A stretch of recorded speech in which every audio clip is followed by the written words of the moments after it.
Hi guys and welcome back to the channel Deepak Yadav Education. Welcome to the daily current affairs of 11th of May 2026. तो guys आज है तारीख 11 मई 2026 और है Monday. आज की तारीख से जितने भी मोस्ट इंपॉर्टेंट करंट अफेयर्स बनेंगे वो सारे के सारे करंट अफेयर्स इस पर्टिकुलर लेक्चर के अंदर में हम डिस्कस करेंगे। जैसा कि आप लोगों को पता है इस सीरीज़ को हम लोग बोलते हैं नथिंग मोर नथिंग लेस। ना कुछ ज़्यादा एक्स्ट्रा फालतू मिलने वाला है और ना ही कोई काम की इन्फॉर्मेशन हम यहाँ पर छोड़ने वाले हैं। हालांकि आपको पता होगा पिछले 3 दिनों से ये सेशन अपलोड नहीं हो पाया था, तो आप लोग उसके लिए परेशान ना होइएगा। सेशन वापस से अपलोड हो रहा है ऑन अ डेली बेसिस। ये सेशन आपको मिलता है रोज़ाना सुबह 5:30 बजे। और पिछले 3 दिनों के जो भी करंट अफेयर्स पेंडिंग रह गए हैं उसके लिए भी बिल्कुल भी घबराना नहीं है, क्योंकि वो सारे के सारे आर्टिकल एक एक करके जितने भी हमारे दिन पास आउट होते रहेंगे उन सभी दिनों में हम लोग डिस्कस करते रहेंगे। आपको पता भी नहीं चलेगा, वो पेंडिंग करंट अफेयर्स कवर हो जाएंगे। इसी तरीके से हम लोग कवर करा करते हैं अपने पेंडिंग डिटेल्स को। ठीक है, फिलहाल माफ़ी चाहता हूँ, पिछले 3 दिनों में ये सेशन को रोका गया। रीज़न ये था कुछ मंथली कंपाइलेशंस में रेडी कर रहा था और वो मंथली कंपाइलेशंस मुझे अपलोड करनी थी। डिफेंस को लेकर पूरा एक सेशन मैंने अपलोड कर दिया है चैनल के ऊपर में। मोस्ट प्रोबेबली आज यहाँ पर ज्योग्राफी को लेकर एक सेशन अपलोड होगा धीरे धीरे करके, वो भी आप लोग एक बार देखते रहिएगा। करंट अफेयर्स के लिए आपको इधर उधर जाने की ज़रूरत नहीं है, एक ही जगह पे सब कुछ मिल जाता है। ठीक है, रोजाना सुबह 5:30 बजे ये वाला सेशन मिलता है। फिर उसके बाद में हम लोग डिस्कशन करते हैं 7-8 बजे अपने द हिंदू न्यूज़पेपर एनालिसिस का। ठीक है, चलिए दोस्तों, अब बिना कोई देरी करे बढ़ते हैं आगे। इस लेक्चर का पीडीएफ चाहिए तो देखो, पीडीएफ बहुत शानदार सा मिलता है, क्योंकि हम पीडीएफ के अंदर में केवल करंट अफेयर्स पे ध्यान नहीं दे रहे, भविष्य में आपने रिवाइज कैसे करना है उस पर भी फोकस किया जाता है। तो ये सारे के सारे पीडीएफ आप कहाँ से डाउनलोड कर पाएंगे? हमारे टेलीग्राम चैनल से।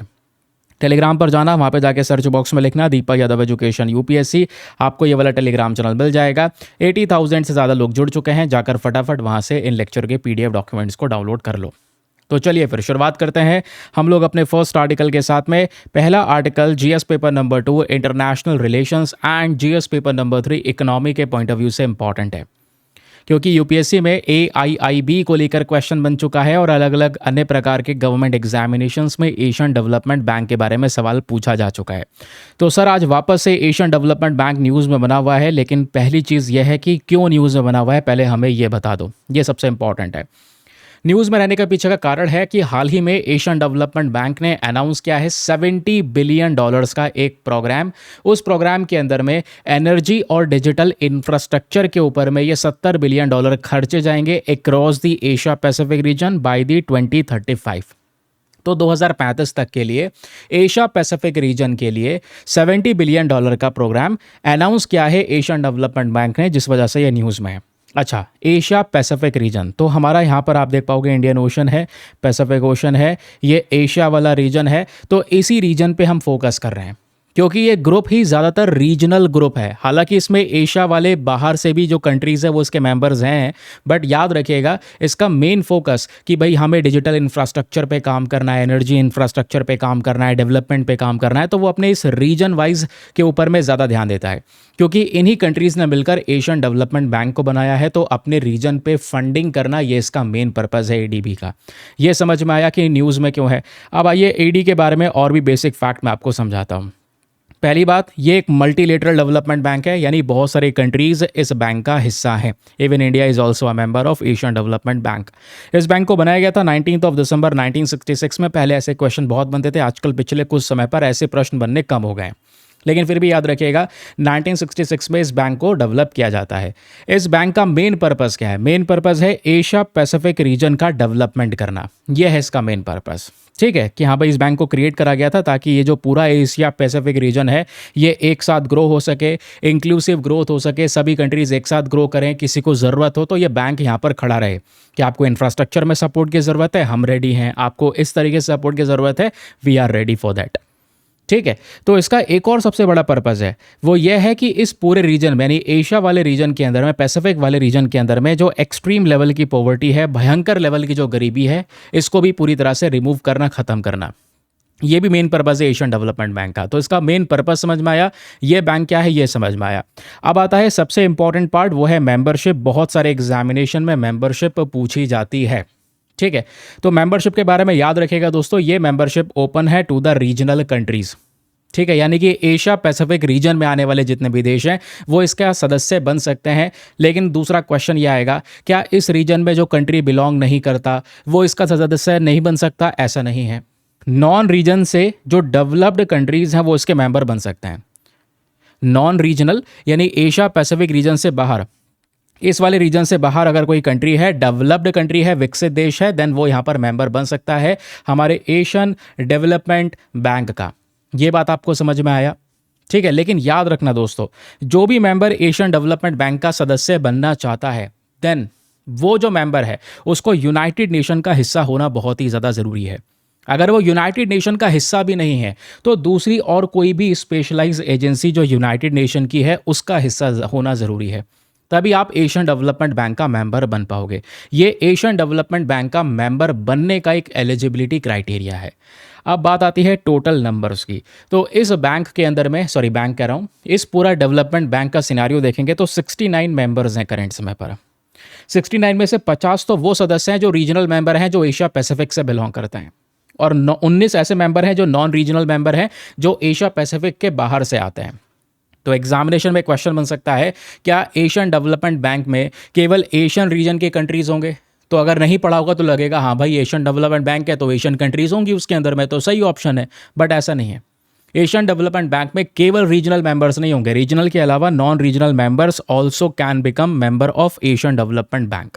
अब क्वेश्चन आता है अबाउट द हेडक्वार्टर्स। तो इसका हेडक्वार्टर सीधा सीधा रट लेना, पूछा जाता है बहुत बार एग्जामिनेशन में। तो फिलीपींस के अंदर, ठीक है, फिलीपींस की कैपिटल है मनीला, यहाँ पर इसका हेडक्वार्टर प्रेजेंट है एशियन डेवलपमेंट बैंक का। फिर आप इसका गवर्नेंस स्ट्रक्चर देखेंगे तो पहले इस सबसे ऊपर होता है इसमें board of governor, highest policy decision making body. सभी कंट्रीज़ के जो जितने मैंने बताया 69 मेंबर कंट्रीज़ हैं, अब ये 69 मेंबर कंट्रीज़ अपना एक एक रिप्रेजेंटेटिव एशियन डेवलपमेंट बैंक में भेजता है, जो उस देश को रिप्रेजेंट कर रहा होता है, जो सब मिलकर बड़े बड़े डिसीजंस ले रहे होते हैं। तो board of governors is ultimately highest policy making body in this Asian development bank. फिर दूसरा आता है दोस्तों बोर्ड ऑफ डायरेक्टर्स के बारे में। तो बोर्ड ऑफ डायरेक्टर दूसरा लेवल पर आने वाला बॉडी है जो डे टू डे ऑपरेशंस को हैंडल करता है। टोटल 12 डायरेक्टर्स होते हैं, याद रखिएगा, एशियन डेवलपमेंट बैंक में, जिसमें से 8 तो एशिया पैसिफिक रीजन से आते हैं और 4 जो डायरेक्टर्स आते हैं वो नॉन रीजनल मेंबर से आते हैं, यानी नॉन रीजन से बिलोंग करते हैं। फिर बात आती है प्रेसिडेंट की।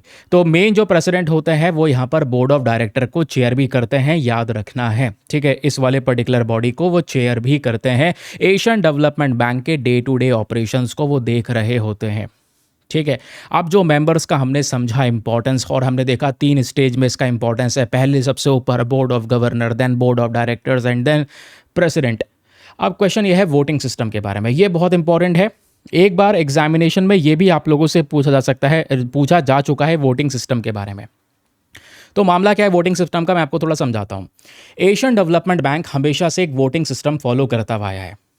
वोटिंग मतलब क्या है कि भाई देखो, जो वोटिंग होती है, जैसे कि मैंने बताया 69 मेंबर्स है एडीबी में। अब एडीबी में इस बैंक के अंदर में कोई पर्टिकुलर मैटर उठाया जाता है, तो उस मैटर पे इन 69 में से कौन सी कंट्री कितनी ज़्यादा वोटिंग पावर होल्ड करके रखती है, यह है क्वेश्चन। यानी कौन कंट्री ज़्यादा पावरफुल है इसके अंदर में। अब ये कैसे डिफाइन होगा भाई? वोटिंग पावर हमेशा से एडीबी में डिपेंड करता है on the capital contributors of the member countries.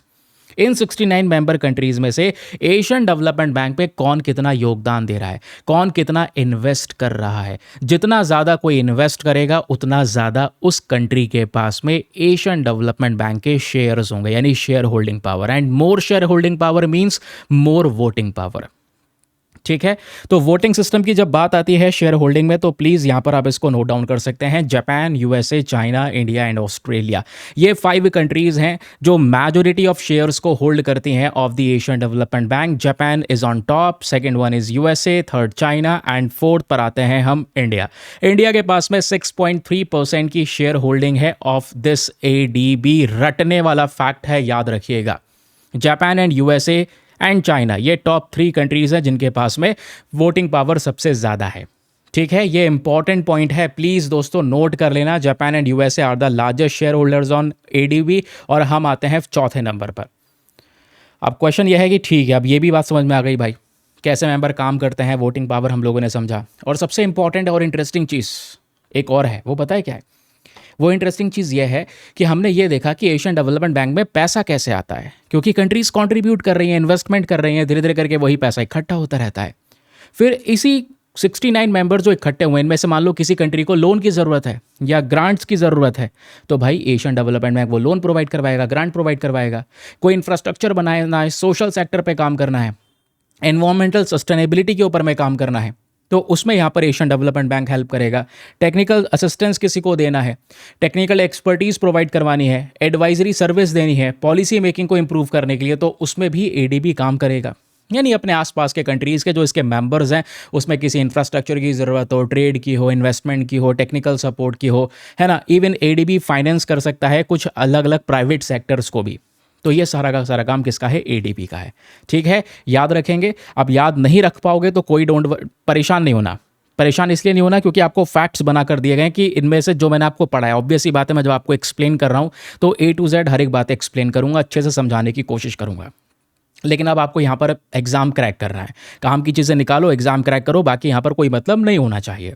ठीक है, तो फैक्ट्स टू रिमेंबर ये देखने को मिलेंगे, छोटे छोटे फैक्ट्स। ये बॉडी कब बनाई गई, what type of this body, multilateral development bank, headquarter, member, largest share holder and that's it. फिर छोटे छोटे revision pointer, quick recall sheet बनाकर दी गई है, छोटी सी रिकॉल शीट जिसको आप रिकॉल कर सकते हैं। एडीबी क्या है, इसके मेंबर 69 मेंबर्स हैं, 50 regional, 19 non regional members. And the shareholders में जब बात आएगी तो we are the fourth largest share holders of this ADB. First पे जापान, सेकंड पे यूएसए, थर्ड पर चाइना। फिर मेन फंक्शंस देखोगे, loan grant, technical assistant, regional cooperation, private sector support, that's it.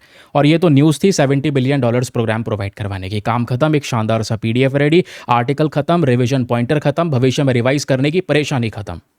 ठीक, चलिए अगले न्यूज़ आर्टिकल पर आते हैं। अगला आर्टिकल और भी इंटरेस्टिंग है, बहुत ही ज़्यादा इंपॉर्टेंट है। लेकिन अगले आर्टिकल पर बढ़ने से पहले दोस्तों एक छोटा सा काम करना, वीडियो पे लाइक का बटन है उसको प्रेस कर देना। 2000 लाइक्स का सपोर्ट आप लोगों का चाहिए हमको। उसके अलावा एक छोटा सा काम दोस्तों यहाँ पर और करना है आप लोगों ने। जितने भी लोग फर्स्ट टाइम चैनल पे जुड़ रहे हैं, मेक श्योर करें चैनल को ज़रूर से सब्सक्राइब कर लें, ताकि डेली बेसिस पे ये न्यूज़पेपर एनालिसिस, ऑब्वियस सी बात है इसमें हम बहुत सारे फैक्ट्स वगैरह कवर करते हैं जो आपको एग्जाम में बहुत हेल्प करता है। तो प्लीज़ यहाँ पर जाकर इसको ज्वाइन कर लेना और मेक श्योर करें चैनल को सब्सक्राइब कर लेना। ठीक है, जितने भी लोग फर्स्ट टाइम चैनल पर जुड़ रहे हैं। एक सेकेंड रुको यार, ये चेयर सही तरीके से फिट नहीं हो पा रही है। Wait wait wait wait wait, चलिए ठीक है। अब अगला आर्टिकल जो है हमारा बात करता है अबाउट दी जर्मेनियम। जर्मेनियम का डिस्कशन करते हैं। सबसे पहला सवाल, जर्मेनियम न्यूज़ में बना हुआ है, आखिरकार रीज़न क्या है, कारण क्या है? कारण यह है कि हाल ही में जो मेजर डिफेंस टेक्नोलॉजी है, इसके माध्यम से हैदराबाद बेस्ड कंपनी ने डेवलप कर लिया है भारत का पहला germanium free thermal imaging payload for the drones. आप याद रखिएगा, भारत का पहला germanium free thermal imaging payload.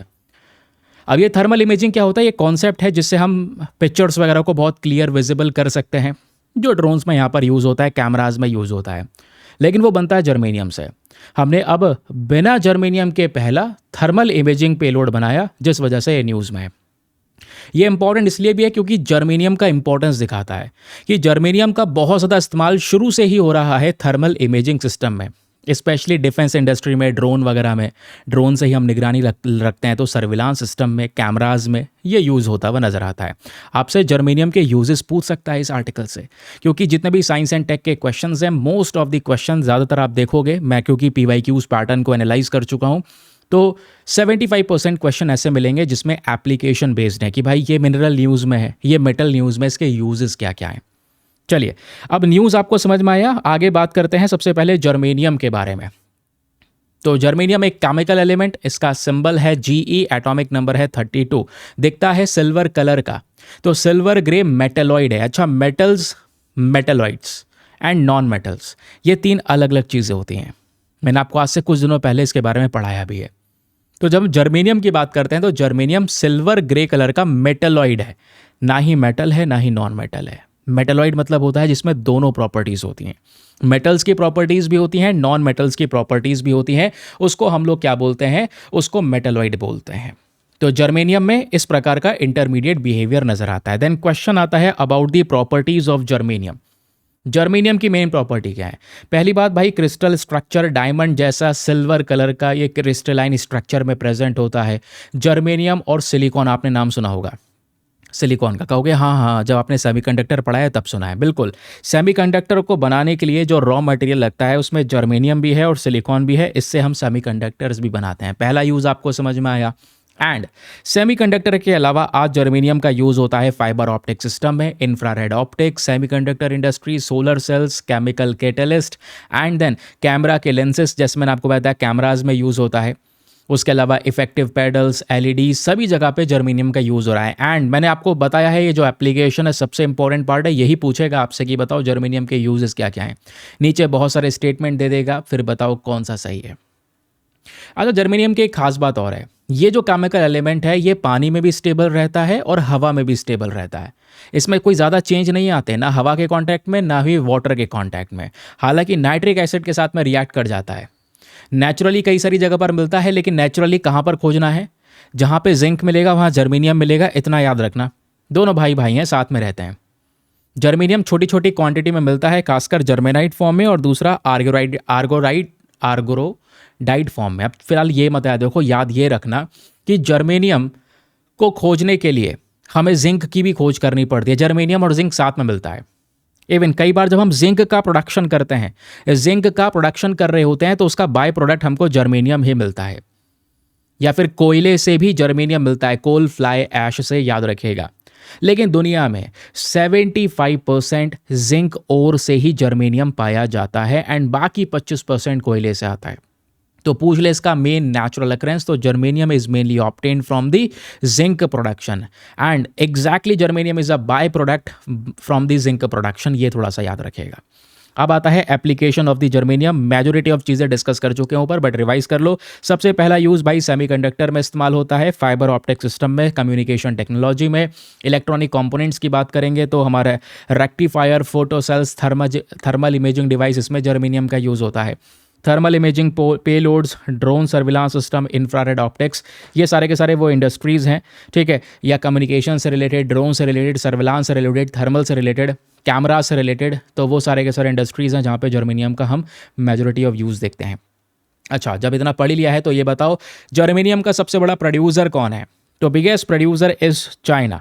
China दुनिया का 60% जर्मेनियम अकेला प्रोड्यूस करता है। एंड चाइना के बाद यहाँ पे कुछ कंट्रीज आती हैं like Canada, Finland, Russia and then United States of America, जो सबसे ज़्यादा जर्मेनियम का प्रोडक्शन करते हैं। बट नंबर 1 पे चाइना है, याद रखिएगा। बस इतनी सी पैकेजिंग है जो याद रखनी है, कभी भी रिवाइज करने के लिए इंपॉर्टेंट फैक्ट्स हैं। पहली बात, फैक्ट्स एज इट इज़ रट सकते हैं and then we have some revision pointers कि जर्मेनियम क्या है, ना ही मेटल है ना ही नॉन मेटल है, दोनों की फीचर्स इसमें प्रेजेंट है, that mean it's a metalloid. इसके प्रॉपर्टीज़ डिस्कस किए, कहाँ पर मिलता है, एंड 75% जिंक कोर से मिलता है और उसके बाद 25% कोल से मिलता है। जर्मेनियम के applications very important part, and China produces 60% of global germanium. ये बात हो गई। न्यूज़ करंट अफेयर क्या था वो मैंने आपको बता दिया कि भारत ने germanium free thermal imaging payload बनाया। चलिए, हाथों हाथ रिवीजन भी हो गया। अगला न्यूज़ आर्टिकल यहाँ पे दोस्तों हम डिस्कशन कर रहे हैं आईएनएस सिंधु केसरी के बारे में। Very very important, GS paper number 3 defence and security वाले सेक्शन से लिंक करेंगे आप सभी लोग। यह है एक पनडुब्बी, एक सबमरीन जिसका नाम है आईएनएस सिंधु केसरी। हाल ही में भारत की नेवी ने किलो क्लास सबमरीन, जिसका नाम है, देखो किलो क्लास से बिलोंग करती है और किलो क्लास रशियन क्लास को बिलोंग करता है। हालांकि रशिया से परचेज करने के बाद में हमने ऐसी रशिया से बहुत सारी किलो क्लास वाली सबमरीन परचेज करी हैं, उसका अपने देश में हमने सब क्लासिफिकेशन कर दिया है और उसको नाम दिया गया है सिंधु घोष क्लास सबमरीन। तो अगर यहाँ पर बड़ी कैटेगरी देखोगे तो ये आईएनएस सिंधु केसरी वैसे तो रशियन किलो क्लास सबमरीन को बिलोंग करता है क्योंकि रशिया से परचेज करा गया है, लेकिन इंडिया में हमने इसका एक अलग ग्रुप बना रखा है which is Sindhu Ghosh class submarine, ये याद रखिएगा। तो आईएनएस सिंधु केसरी अभी हाल ही में श्रीलंका में पहुंचता है ऑपरेशनल टर्न अराउंड के लिए, जिस वजह से ये न्यूज़ में था।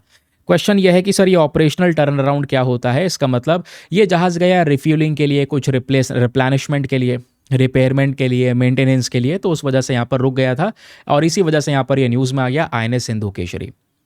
तो पहली चीज़, आईएनएस सिंधु केसरी एक kilo class diesel electric submarines हैं। आपको पता है एक सबमरीन होती है जो न्यूक्लियर पावर्ड होती है, न्यूक्लियर एनर्जी से चल रही होती है। ये डीजल इलेक्ट्रिक सबमरीन है जो डीजल के थ्रू यहाँ पर इस सबमरीन को पावर देता है, या ये डीजल पे पूरी सबमरीन चल रही होती है, ठीक है। तो याद रखिएगा दोस्तों, यहाँ पर इंडियन नेवी की इंपॉर्टेंट सबमरीन और इसको 1988 में कमीशन करा गया। डेवलपमेंट की बात करेंगे तो इस सबमरीन को प्रोजेक्ट 877 के अंडर में बनाया गया था रशिया के थ्रू, ठीक है। Russia, ministry of defence Bharat की जो इन्होंने बीच में कोलैबोरेट करा, उसके बाद में यहाँ पर ये हम लोगों ने आईएनएस सिंधु केसरी बनाया। हालांकि आईएनएस सिंधु केसरी अकेला नहीं है मेरे दोस्त। ठीक है, ऐसे बहुत सारी सबमरीन्स हमने रशिया से परचेज करी हैं जो किलो क्लास कैटेगरी की हैं। हमने यहाँ पर डिवाइड कर दिया, हमने इसका एक नया कैटेगरी बना दिया, सिंधु कोश क्लास सबमरीन। तो इसमें आपका आईएनएस सिंधु केसरी तो है ही भाई, जिसके बारे में हमने डिस्कशन किया, सिंधु कोश को बिलोंग करता है। बाकी सारे सबमरीन्स के नाम भी आपको इस फोटो के अंदर में दिखाई दे रहे होंगे। अब क्वेश्चन आता है about the features of INS Sindhu Kesari. Main features क्या है भाई यहाँ पर इस सबमरीन के, जरा सबसे पहले ये बता दो, ये थोड़ा इंपॉर्टेंट है। पहला फीचर है ये कंटिन्यूअसली 45 दिन तक समुद्र के अंदर रह सकता है, क्योंकि पनडुब्बी का मेन पर्पस क्या है, समुद्र के नीचे रहना। और जितना ज़्यादा समय तक समुद्र के नीचे यहाँ पर पनडुब्बी बिताएगी उतना ज़्यादा बढ़िया है। तो भाई ये INS Sindhu Kesari diesel electric submarine होने के बावजूद भी, क्योंकि इंजन शुरू करने के लिए वापस ऊपर आना पड़ता है, तो हफ्ते में बार बार सबमरीन बाहर आती है, लेकिन ये इतनी बेहतर है कि भाई ये 45 दिन तक समुद्र के अंदर रह सकती है और दुश्मन को डिटेक्ट करके दुश्मन का सफाया कर सकती है। क्योंकि इस पनडुब्बी में लगे हैं टॉर्पीडोज, यानी समुद्र के अंदर चलने वाली मिसाइल कह सकते हो। एंटी शिप मिसाइल है, दुश्मन की मिसाइल्स को डिस्ट्रॉय किया जा सकता है, दुश्मन के जहाज़ को डिस्ट्रॉय किया जा सकता है। माइंस वगैरह भी यहाँ पर लगा रखी हैं इस पनडुब्बी के अंदर में। इस एक एडवांस अपग्रेड भी आपको देखने को मिल जाएगा। एडवांस अपग्रेड क्या है कि रशिया का जो 3M54E क्रूज मिसाइल है वो भी इसमें फिट कर रखा है सिंधु केसरी सबमरीन के अंदर में। तो ये मिसाइल भी लगा हुआ है रशिया का। अच्छा, ये कौन सी कैटेगरी से बिलोंग करती है, तो ये किलो क्लास सबमरीन से बिलोंग करती है। और किलो क्लास के बारे में कुछ बेसिक तथ्य ऑलरेडी मैं शेयर कर चुका हूं कि किलो क्लास एक नेटो डेजिग्नेशन है। नेटो के थ्रू एक पहचान दी गई है कि भैया किलो क्लास कैटेगरी की सबमरीन्स हैं, डीजल इलेक्ट्रिक सबमरीन है, जिसको सोवियत यूनियन ने, जो पहले यूएसएसआर हुआ करता था एग्जैक्टली जो आज रशिया है, उसके थ्रू इसको डिज़ाइन करा गया था। फिर रशिया ने यहाँ पर इसको एक नई पहचान दे दी प्रोजेक्ट 877 के अंदर में। आज ये किलो क्लास सबमरीन्स केवल इंडिया के ही पास नहीं, दुनिया के मेजॉरिटी ऑफ कंट्रीज़ के पास में ये सबमरीन्स हमको नजर आती हैं। अच्छा, इस सबमरीन का मेन पर्पस क्या है? मेन पर्पस है दुश्मन के जहाज को डिस्ट्रॉय करना या दुश्मन के पनडुब्बी को डिस्ट्रॉय करना है। इसीलिए इसमें टॉर्पीडोज, मिसाइल्स एंड ये सारे वेपन्स को लगाया गया है। एक हिस्टोरिकल बैकग्राउंड दोस्तों अगर हम लोग देखते हैं तो हिस्टोरिकल बैकग्राउंड में आपको ये दिखाई देगा कि पहली kilo class submarine Soviet union services में 1980 के अंदर में लाई जाती है। और आज भी ये सबमरीन पूरी तरह से ऑपरेशनल है रशियन नेवी के अंदर में या दूसरे और कंट्रीज़ के अंदर में। इन सबमरीन का बेहतरीन तरीके से यूज़ किया जा रहा है। अब इस सबमरीन के टेक्निकल फीचर्स ऑलरेडी बता चुका हूं, लेंथ वगैरह हमने देखा 70 to 74 मीटर्स, ये याद रखने की ज़रूरत नहीं है। बस याद रखना भाई इसमें वेपन्स लगे हुए हैं ढेर सारे। ये 8 सरफेस टू एयर मिसाइल को कैरी कर सकता है। इसमें 18 टॉर्पीडोज हैं दुश्मन को डिस्ट्रॉय करने के लिए। 14 अंडर वाटर माइंस वगैरह इसमें देखने को मिल जाती हैं। फिर क्वेश्चन आता है about the stealth capability. Stealth capability यानी कि ये दुश्मन की पकड़ में आ सकता है या नहीं आ सकता। तो दोस्तों स्टेल्थ कैपेबिलिटी के मामले में याद रखिएगा इसको ब्लैक होल निक नेम दिया गया है। भाई ब्लैक होल क्यों नाम दिया गया है? क्योंकि किलो क्लास की सबमरीन्स अपने लो नॉइस लेवल के लिए फेमस हैं। क्योंकि समुद्र के नीचे सबमरीन चल रही है भाई, अब सबमरीन आवाज़ बहुत कर रहेगी, समझो जब आवाज़ बहुत करेगी तो दुश्मन पकड़ लेगा नहीं पकड़ लेगा, डिस्ट्रॉय कर देगा तुरंत। ठीक है, तो किलो क्लास सबमरीन में खास बात यहां पर यह है कि इसका नॉइस लेवल ही बहुत कम है, ये शोर बहुत कम करती है। और शोर कम करने की वजह से, इसकी स्टेल्थ कैपेबिलिटी होने की वजह से ही इसको नाम दिया गया है ब्लैक होल। शांत है भाई ये, तो दुश्मन का जो सोनार सिस्टम है वो भी इसको डिटेक्ट नहीं कर पाता, दुश्मन के रडार यहाँ पर इसको डिटेक्ट नहीं कर पाते। ये इसका बेनिफिट है।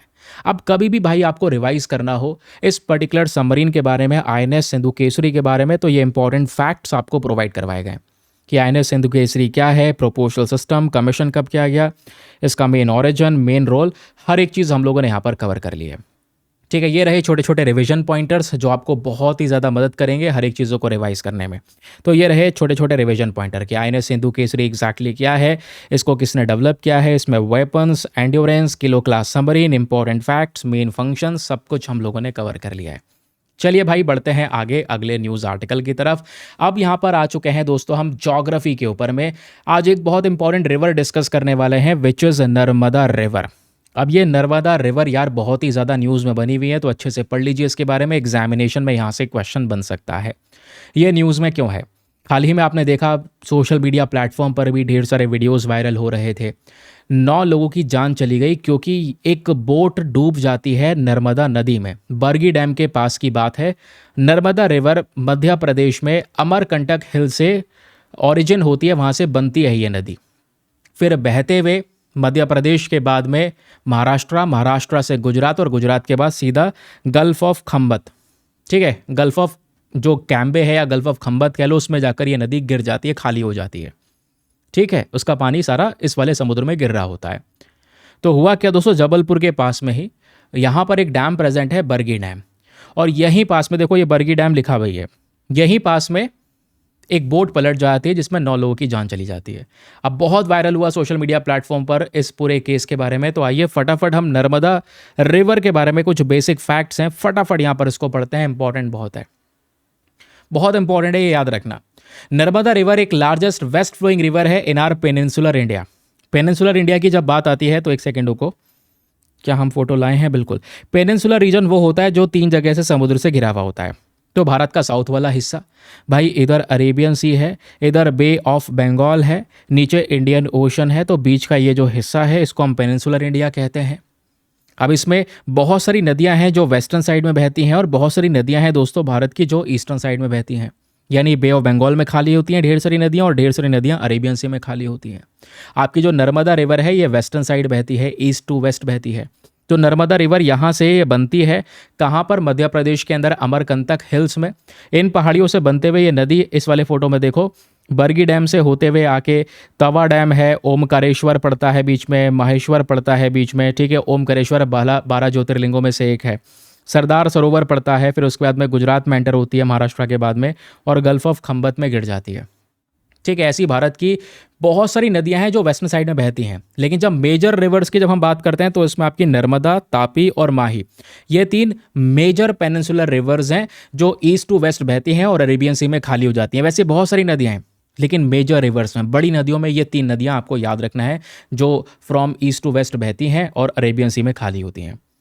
नर्मदा नदी का अपने आप में एक बहुत ही ज़्यादा ऐतिहासिक महत्व रहा है, हिस्टोरिकल इंपॉर्टेंस।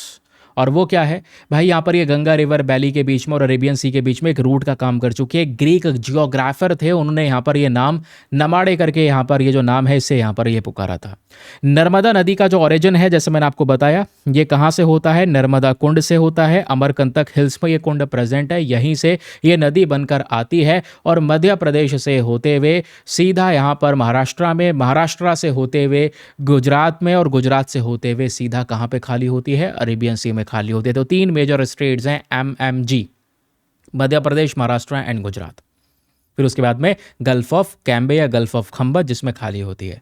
अच्छा, नर्मदा रिवर के बारे में एक खास बात भाई, ये 5वीं सबसे लंबी नदी है भारत के अंदर में, ठीक है।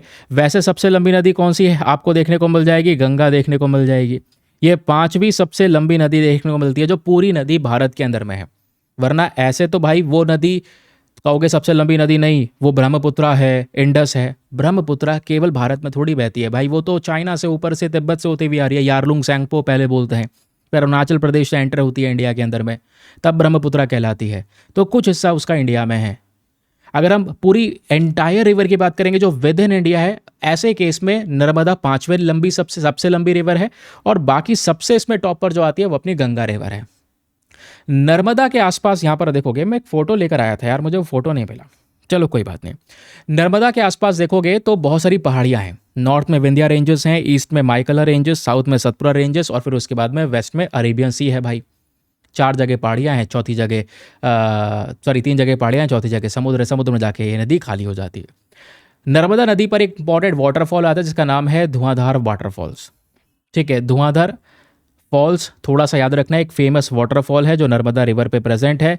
नर्मदा की सहायक नदियाँ हेलोन रिवर, बंजर रिवर, बरना रिवर, तवा रिवर, ये कुछ इंपॉर्टेंट नदियाँ हैं जो सहायक नदियाँ हैं जो नर्मदा में आकर मिलती हैं। सब मत याद रखना, आखिरी याद रखना तवा रिवर। तवा रिवर सबसे लंबी नदी है, सबसे लंबी सहायक नदी है स्पेशली नर्मदा की। नर्मदा का रिलीजियस इंपॉर्टेंस मैंने आपको बता दिया था पहले ही भाई कि माहेश्वर, ओमकारेश्वर से ये नदी गुजरती है, यानी इस नदी के किनारे ही महेश्वर, ओमकारेश्वर प्रेजेंट है। और ओमकारेश्वर की जब बात आती है तो भारत में भगवान शिव जी को बिलोंग करने वाले 12 ज्योतिर्लिंग में से एक ज्योतिर्लिंग ओमकारेश्वर भी है। तो ये हो गया इसका रिलीजियस एक बहुत बड़ा लिंक। नर्मदा पे ढेर सारे डैम है जो अभी हमने रास्ते में ही देख लिए थे। एक ओमकारेश्वर डैम है, बारगी डैम जिसके पास ये केस हुआ, महेश्वर डैम, ठीक है एक, फिर उसके बाद सरदार सरोवर भी देख लिया था मैप में, और फिर उसके बाद में इंदिरा सागर डैम। ये सारे डैम्स आपको देखने को मिल जाएंगे, बांध देखने को मिल जाएंगे जो नर्मदा नदी के ऊपर में बनाए गए हैं। नाउ आप कभी भी यहाँ पर नर्मदा रिवर के बारे में रिवाइज करना है तो आप आराम से इस इंपॉर्टेंट फैक्ट्स के जरिए रिवाइज कर सकते हैं। छोटे छोटे फैक्ट्स बना कर दिए गए हैं और ये आगे छोटे छोटे रिवीजन पॉइंटर्स आपको मिल जाएंगे। ठीक है कि बेसिक फैक्ट क्या है, सोर्स कौन कौन से स्टेट्स को ये कवर करती है, major dams, pilgrimage sites, waterfall, हर एक चीज़ नर्मदा रिवर के बारे में हम लोगों ने कवर कर ली है। फिर दोस्तों नदी के बाद यहाँ पर एक झील आपने पढ़नी है। ये झील बहुत ही ज़्यादा काम की है, लेक चैड।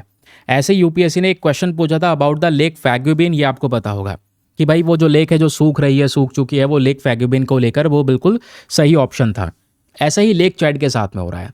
अभी लेक चैड न्यूज़ में बनी हुई है। न्यूज़ में बनने के पीछे का ये कारण नहीं है कि हाँ झील सूखती चली जा रही है, ये कारण नहीं है, ये तो एक मेजर कारण बना हुआ है।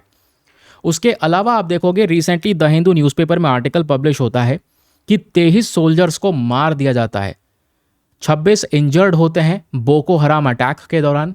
और ये लेक चैड रीजन की बात कर रहे हैं। चैड नाम का एक अफ्रीकन कंट्री है, वहीं पर यह झील पाई जाती है। इसी झील के पास का ये पूरा केस है। फिर दूसरा कारण है लेक चैड सूख रही है। एक समय था 1963 का, ये झील इतनी बड़ी हुआ करती थी और आज के समय पर ये झील सुकड़कर इतनी हो गई है। तो आप इमेजिन करो ये झील सुकड़ती चली जा रही है क्योंकि गर्मी इतनी भयंकर पड़ रही है, पानी इसमें रुकता है नहीं, पानी निकलने का रास्ता है नहीं और पानी सूखता है, इवेपोरेशन के जरिए ये भाप बन के उड़ जाता है। तो गर्मी की वजह से ये लेक सूख रही है। ऐसी कीनिया की एक लेक है लेक तुर्काना, क्वेश्चन बन सकता है, याद रखना लेक तुर्काना भी बहुत इंपॉर्टेंट है। चलिए अब लेक चैड के बारे में। अच्छा लेक तुर्काना के अलावा एक और लेक थी ना, मुझे याद नहीं आ रहा, लेक कीरा कुछ ऐसे यहाँ पर नाम था, मुझे याद ध्यान नहीं आ रहा है, चलो बता दूंगा। लेक चैड के बारे में जब डिस्कशन कर रहे हैं तो याद रखिएगा साफ पानी मिलता है, फ्रेश वाटर लेक है। स्पेशली यहाँ पर चैड नाम के कंट्री के पास में साहिल रीजन में ये आता है। मैं आपको मैपिंग करवा देता हूँ। सबसे पहले ये रहा हमारा अफ्रीकन कॉन्टिनेंट, इसमें यहाँ पर बीचों बीच में नज़र आएगा चैड। आसपास ढेर सारे कंट्रीज़ हैं जो चैड के साथ में बॉर्डर्स को शेयर करते हैं। फॉर एग्जांपल नॉर्थ में है लीबिया, ईस्ट में है सूडान, साउथ में है सेंट्रल अफ्रीकन रिपब्लिक एंड उसके बाद साउथ वेस्ट में है कैमरून, वेस्ट में है नाइजीरिया एंड नाइजर। ये कंट्रीज़ है जो चैड के आसपास हैं। ठीक है, अब ये मत याद रखो, ये जो झील आपको दिख रही है यही है लेक चैड। ये किसी एक देश में नहीं है, ये 4 देशों से बॉर्डर को शेयर करती है। 4 देश कौन कौन से हैं भाई? एक तो यहाँ पर चैड ही हो गया, एक हो गया नाइजर, एक नाइजीरिया और नीचे कैमरून। ये 4 कंट्रीज़ हैं जिसके बॉर्डर को शेयर करती है ये लेक चैड। याद रखिएगा, इम्पॉर्टेंट है बहुत ही ज़्यादा। चलिए आगे बढ़ते हैं। तो हो गया, ये लोकेशन आपको क्लियर हो गया। इसका जो पानी है वो Cameroon, Niger, Nigeria and Chad 4 countries में देखने को मिलता है। ये चारों लोकेशन हमने पढ़ा। इस लेक का हिस्टोरिकल इंपॉर्टेंस देखो। एक ज़माने में जो लेक चैड है ये दुनिया की 6ठी सबसे बड़ी झील हुआ करती थी और आज सूखा पड़ने की वजह से या इसमें से जो पानी है वो ज़्यादा इस्तेमाल करने की वजह से ये लेक पूरी सुकड़ चुकी है, जिसका नाम और निशान ख़त्म होता चले जा रहा है। अब कारण क्या है जिसकी वजह से लेक सुकड़ रही है? सबसे पहली बात दोस्तों यहाँ पर याद रखिएगा, क्लाइमेट चेंज, टेम्परेचर का बदलना, गर्मी का पड़ना, सूखा पड़ना। और सूखा जितना पड़ रहा है उतना ज़्यादा पानी की ज़रूरत पड़ती है, तो इरीगेशन के लिए ढेर सारा पानी इस झील से निकालना। ठीक है, और इस पूरे साहिल रीजन में, क्योंकि ये वाला जो रीजन के आता है ना, ये साहिल रीजन है अफ्रीका का। ये ऊपर सहारा डेजर्ट फैला हुआ है, नीचे साहिल रीजन है। इसी साहिल रीजन में ये लेक आती है। और लेकिन साहिल रीजन पिछले कुछ समय पर बहुत ही ज़्यादा डेजर्टिफिकेशन की तरफ बढ़ रहा है। इसमें रेगिस्तान इंक्रीज होते चले जा रहे हैं, तो इसलिए झील भी सूखती चली जा रही है। उसके अलावा एक और कारण है, क्योंकि ये जो झील है ना इसका नेचर ही एंडोरिक होता है। आपको पता है एंडोरिक लेक कौन सी होती है? मैंने आपको पढ़ाया है। ये वो झील होती है जिसका आउटलेट नहीं है टुवर्ड्स द सी, यानी एक ऐसी झील है जिसका पानी कहीं बाहर नहीं निकलता। ये पानी इसका ख़त्म कैसे होता है? इवापोरेशन से भाप बन के उड़ता है या सीपेज हो जाता है अंडरग्राउंड में, तभी इसका पानी धीरे धीरे करके रेगुलेट होता है। अच्छा, तो इसमें पानी आता तो होगा ना, या अपने आप ही पानी अपने आप आ जाता है, चले जाता है, निकलने का रास्ता नहीं है, भाप बन के उड़ जाता है। लेकिन पानी जो आता है इस पूरे झील के अंदर में, सबसे ज़्यादा पानी एक ही नदी लेकर आती है इस पूरे लेक चैड में। उस नदी का नाम है चारी रिवर। चारी रिवर मेन नदी है जो सबसे ज़्यादा पानी लेक चैड में देती है। इवन आप ये कह सकते हैं लेक चैड में 90% जो आज पानी है वो इसी चारी रिवर की वजह से है। तो रिवर का इंपॉर्टेंस यहाँ पर याद रखिएगा, ये भी काफ़ी ज़्यादा काम का है, मैंने आपको ये बता दिया है। फिर क्वेश्चन आता है अबाउट द दोस्तों फिजिकल फीचर्स, कि भाई इस लेक के आसपास क्या क्या है। छोटे छोटे आइलैंड्स हैं, मड बैंक्स हैं, रीड बेड्स यहाँ पर देखने को मिल जाते हैं लेक के आसपास। ठीक है, और ये भी याद रखिएगा आधे से ज़्यादा लेक का हिस्सा जो है ना, ठीक है, वो इन्हीं सब चीज़ों के थ्रू ऑक्यूपाई हुआ है। बाकी कोई ज़्यादा बढ़िया चीज़ नहीं है। हाँ, बढ़िया चीज़ यह है कि भाई साहिल रीजन, ये थोड़ा सा आप लोग ज़रूर से याद रख सकते हैं। साहिल रीजन के बारे में काम की इन्फॉर्मेशन है भाई ये। जब साहिल रीजन की बात आएगी तो ये है वो साहिल रीजन, इससे ऊपर सहारा है, ये साहिल है, और इसी में ही ये जो लेक चैड है वो आती है। ठीक है, क्लियर हो गया। कुछ इंपॉर्टेंट फैक्ट्स वगैरह हैं, रिवाइज करना हो आराम से रिवाइज कर सकते हैं। ये किस प्रकार की लेक है, कौन से रीजन में बिलोंग करती है, और ये छोटे छोटे रिकॉल वाले नोट्स बनाकर दिए गए इस पूरे आर्टिकल के अंदर में। चलिए अगला आर्टिकल। अगला आर्टिकल बात करता है इंटरनेशनल बिग कैट अलायंस के बारे में। Again a very very important topic. चलिए फटाफट डिस्कस करते हैं, बहुत ही ज़्यादा न्यूज़ में है। वैसे मैं द हिंदू के सेशन में इसके बारे में डिस्कशन कर चुका हूँ, बता चुका हूँ, लेकिन चर्चाओं में इतना ज़्यादा है तो आपको कुछ और भी जो बातें हैं वो पता होनी चाहिए। इस IBCA के बारे में हुआ क्या है एक्चुअली में, हाल ही में जो हमारे union minister for environment, forest and climate change है, उन्होंने नई वेबसाइट और नया लोगो बना दिया है। इंटरनेशनल बिग कैट अलायंस का लॉन्च कर दिया गया है। ऐसा क्यों? क्योंकि पहला इंटरनेशनल बिग कैट अलायंस का बहुत बड़ा सम्मेलन 2026 का सबसे पहला सम्मेलन भारत होस्ट करने वाला है, न्यू दिल्ली होस्ट करने वाला है। इस वजह से international big cat alliance news में बना हुआ है।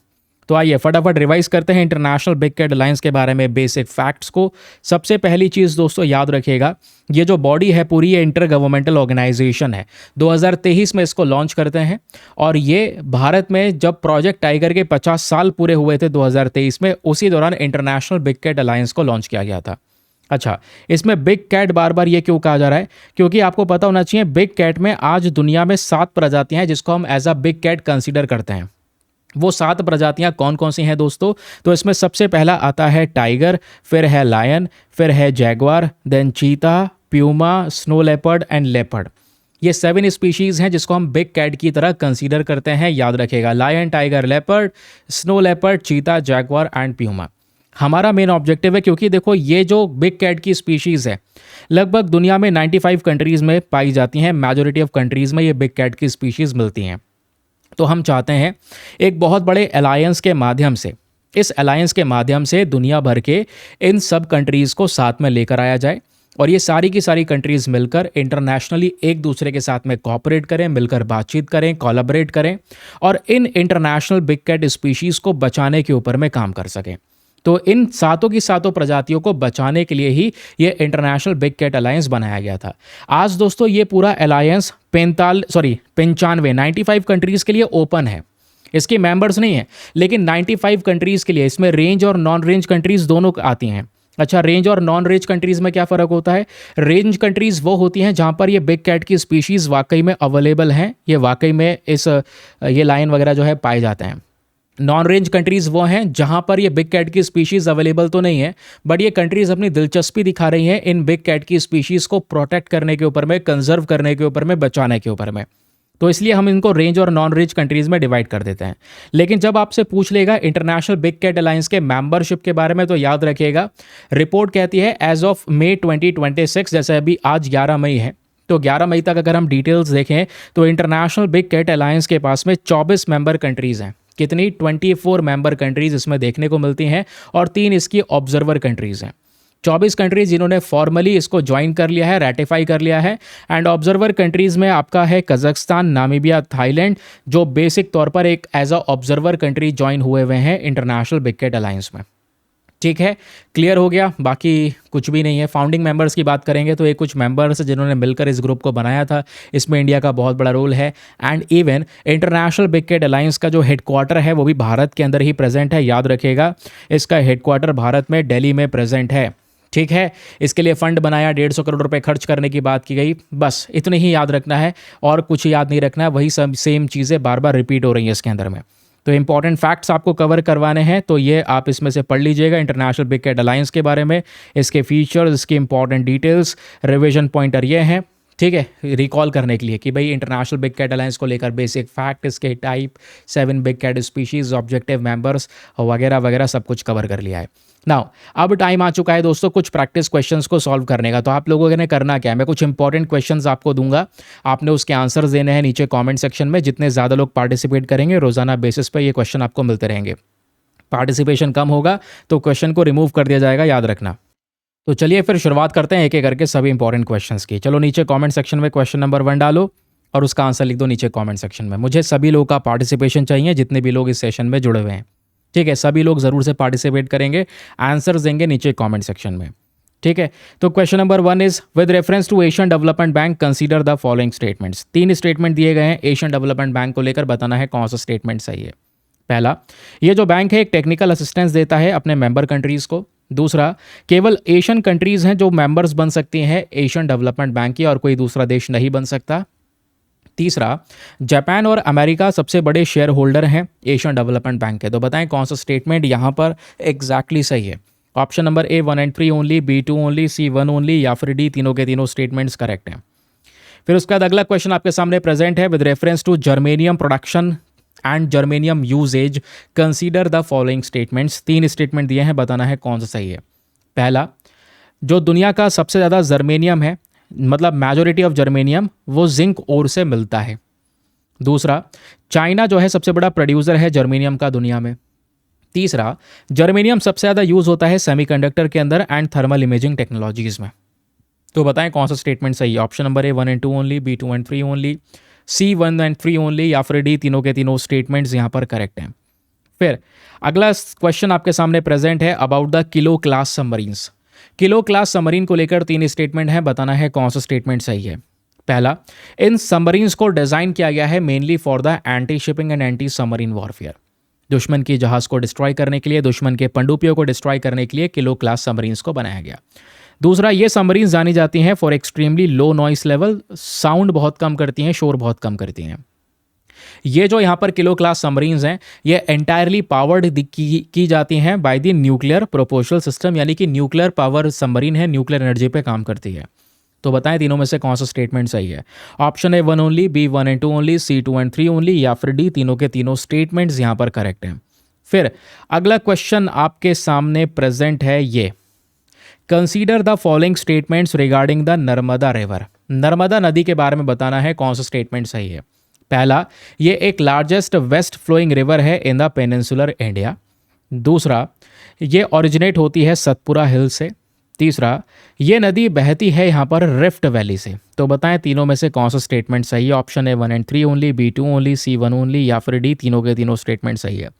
पहला दूसरे में से आप बताओ कि तीसरा मैंने आपको पढ़ाया नहीं है, बट बता देता हूँ कि हाँ तीसरा वाला सही है, रिफ्ट वैली से ये पर्टिकुलर रिवर बहती है। ये वाला आर्टिकल डिस्कस नहीं किया है तो इसलिए यहाँ पर एक क्वेश्चन डिस्कस नहीं करेंगे। अगला आर्टिकल है about the lake Chad. Lake Chad को लेकर 3 स्टेटमेंट हैं, बताना है कौन सा स्टेटमेंट सही है। पहला, जो लेक चैड है ये शेयर की जाती है चैड, कैमरून, नाइजर और नाइजीरिया नाम के देश से, यानी ये 4 कंट्रीज़ इस झील को शेयर करते हैं। सेकंड, ये जो झील है दोस्तों ये अफ्रीका के साहिल रीजन में प्रेजेंट है। तीसरा, ये जो झील है ये एक्सपैंड होती है सिग्निफिकेंटली, यानी कि 1960s के बाद में लगातार ये झील विस्तार होती चली जा रही है, बढ़ती चली जा रही है, कम होने के बजाय झील फैल रही है। तो बताएं इसमें से कौन सा स्टेटमेंट सही है। Option number A 1 and 2 only, B 2 and 3 only, C 1 only, या फिर डी तीनों के तीनों स्टेटमेंट्स यहाँ पर करेक्ट हैं। ठीक है, फिर अगला क्वेश्चन आपके सामने प्रेजेंट है, consider the following statements regarding the international big cat alliance. तो इंटरनेशनल बिग कैट अलायंस को लेकर 3 स्टेटमेंट है, बताना है कौन सा स्टेटमेंट सही है। पहला, ये जो इंटरनेशनल बिग कैट अलायंस है इसको लॉन्च किया गया था प्रोजेक्ट टाइगर के 50वीं एनिवर्सरी के दौरान। दूसरा, ये जो अलायंस है इसका मेन पर्पस है 7 बिग कैट स्पीशीज़ की प्रोटेक्शन करना। तीसरा, ये जो बिग कैट अलायंस है इसका मेन सेक्रेटेरिएट जो हेडक्वार्टर है वो जेनेवा में प्रेजेंट है। तो बताएं तीनों में से कौन सा स्टेटमेंट सही है। Option number A 1 and 2 only, B 2 only, C 1 and 3 only, या फिर डी तीनों के तीनों स्टेटमेंट्स यहाँ पर सही हैं। तो ये था हमारा आज का डिस्कशन। आई होप आपको मज़ा आया होगा, बहुत सारी जानकारी आपको मिली होगी आज के सेशन से। PDF मैंने आपको बता दिया है, हमारे Telegram channel Deepa Yadav education UPSC वाले से मिल जाएगा। बाकी हमारा एक छोटा सा पेड ग्रुप भी है जिसको आप ज्वाइन कर सकते हैं, जहाँ पर डेली बेसिस पे आपको PDFs मिलते हैं हमारे न्यूज़पेपर वाले एनालिसिस के।